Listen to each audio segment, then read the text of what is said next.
इस कहानी की शुरुआत होती है 11 अक्टूबर 2024 को, जब ओन नामी वैन ड्राइवर और सिक्योरिटी गार्ड ने मिलकर 17 साल फर्स्ट ईयर की स्टूडेंट्स को अपनी पेंडिंग फीस के लिए पंजाब कॉलेज गुलबर्ग कैंपस की बेसमेंट में जिनसी तशद्दुद का निशाना बनाया। और क्लेम किया जाता है कि एक टीचर ने चीखों की आवाजें भी सुनी थी। रेप करने के बाद सिक्योरिटी गार्ड और वैन ड्राइवर भाग निकले और विक्टिम को करीबी हॉस्पिटल में मुंतकिल कर दिया गया। ये वो तमाम दावे हैं जो पिछले चंद दिनों से हर खासो आम फर्द की जुबान पर रह चुके हैं और सोशल मीडिया पर इस केस को काफी हाइप भी मिली। चलिए इस रेप केस के बारे में स्टैटिस्टिकली उन तमाम हकायक के बारे में बात करते हैं जिनके बारे में चंद लोग ही जानते होंगे।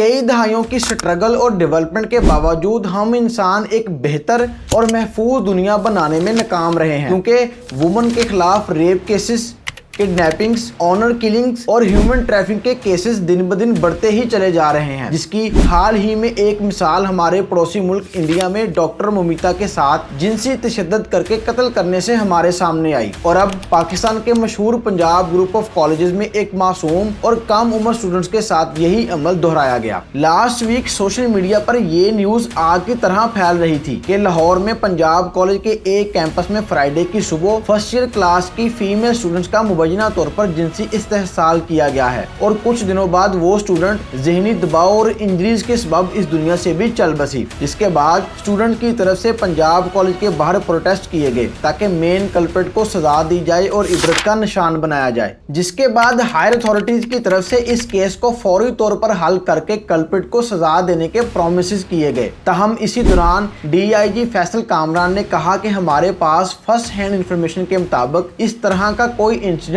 हुआ ही नहीं है, क्योंकि ना तो मकतूल की अभी तक आइडेंटिटी रिवील हो सकी है और ना किसी किस्म की कोई रिपोर्ट कॉलेज या पुलिस के पास किसी ने रजिस्टर करवाई है और कोई एविडेंस भी मौजूद नहीं है। व्यूअर्स, इस पॉइंट पर आकर हमारे सामने दो रास्ते निकल आते हैं। नंबर 1, हो सकता है कि ये इंसिडेंट हुआ ही ना हो और किसी ने प्लानिंग से इंस्टीट्यूट की रेपुटेशन को खराब करने के लिए ये कैंपेन चलाई हो। नंबर 2, हो सकता है कि ये इंसिडेंट वाकई ही हुआ हो, मगर हमारे सोसाइटल प्रेशर जिसमें विक्टिम की डिस्ग्रेसिंग की वजह से फैमिली अपनी इज्जत बचाने की खातिर सामने ना आना चाहती हो या फैमिली को फोर्सफुली चुप करवा दिया गया हो। अगर हम अपनी सोसाइटी में एथिकल डायलेमा की बात करें तो विक्टिम की फैमिली सिर्फ इस वजह से सामने नहीं आती क्योंकि हमारा फोकस कल्प्रिट को सजा देने की बजाय विक्टिम को डिसग्रेस करना होता है। यही वो वाहिद वजह है कि पाकिस्तान जैसे मुल्क में एंटी रेप लॉ होने के बावजूद सिर्फ 3% केसेस ही रजिस्टर्ड हो पाते हैं। बाकी 97% लोग अपने केसेस को रजिस्टर ही नहीं करवाना चाहते। और अगर इस 3% को मजीद एलेबोरेट करें तो report of crimes against women 2024 के मुताबिक पाकिस्तान के प्रोविंस पंजाब में वुमेन पर सेक्सुअल और फिजिकल वायलेंस 2023 के मुकाबले 14.5% ज्यादा हुआ है, जिसमें तकरीबन 10,200 केसेस सिर्फ एक साल में रिपोर्ट हुए हैं। जिसके मुताबिक हर रोज तकरीबन 28 वुमन को किसी न किसी तरह का वायलेंस बर्दाश्त करना पड़ता है।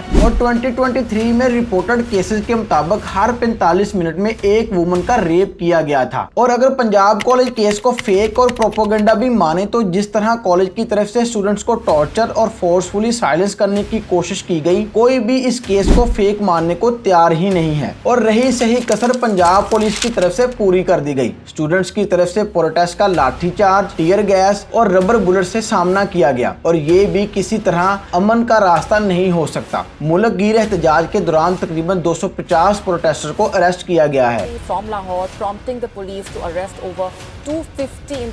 और दोनों तरफ से कई लोग जख्मी हुए और एक कैजुअलिटी भी देखने को मिली।